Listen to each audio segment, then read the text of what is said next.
Hello, my name is Master Steve, and thank you for joining us. In this video, we'll be showing you pressure points in Chinese martial arts.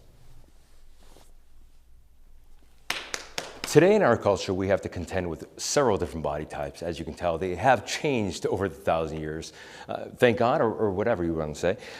They have changed, so they're not the same as they were 1,000 years ago. So I'm going to show you 3 techniques that pretty much universally work with the body types that you'll see today in America or whatever country you're watching this video in. One of them is in the bottom of the jawline. The second one is towards the clavicle. And the third one is underneath the armpit.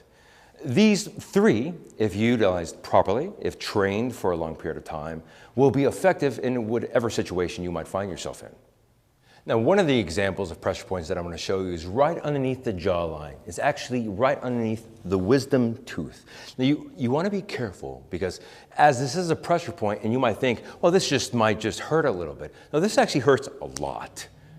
So when you come through here, you want to take your thumb and come right underneath the wisdom tooth and press upwards towards the top of their head, like so. Now be careful because your hand is right over their throat. You can actually just isolate the thumb and go in like this. Now you might have seen in some movies, they actually make a knuckle like this and will hit here, just like so. So this is one of the pressure points right over here, right underneath the jawline, right where the wisdom tooth is. You press right up. Now the second pressure point is with the clavicle. Now, as you can tell, the clavicle, you can't do clavicle ups.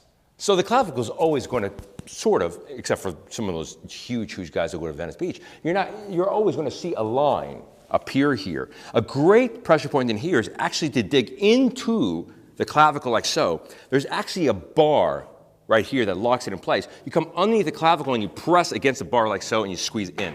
Yes. That's as you can see from his face because he's so handsome, that is quite painful to do.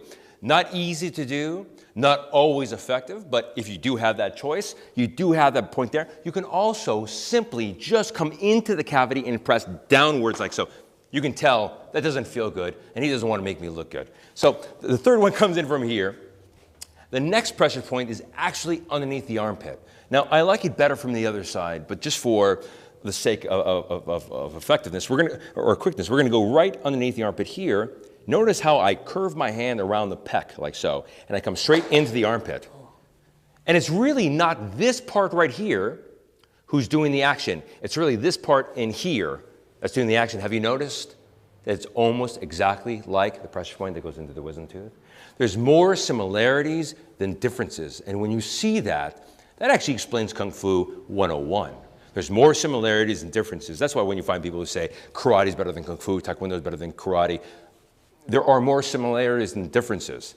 As you see this pressure point here, I'm going to give you an example of that. Go right into the armpit like this, cover around the bicep, and then squeeze up and down at the same time. That really is painful. And unless their pec is out here, you're pretty much going to get a good grip. Now, if you can't get a good grip, then you just come around the shoulder like so, and you press up. That's even worse. That's even worse. Those are 3 examples of pressure points. They're pretty much effective on almost about anybody. Once again, my name is Master Steve, and thank you for joining us for examples and pressure points in Chinese martial arts.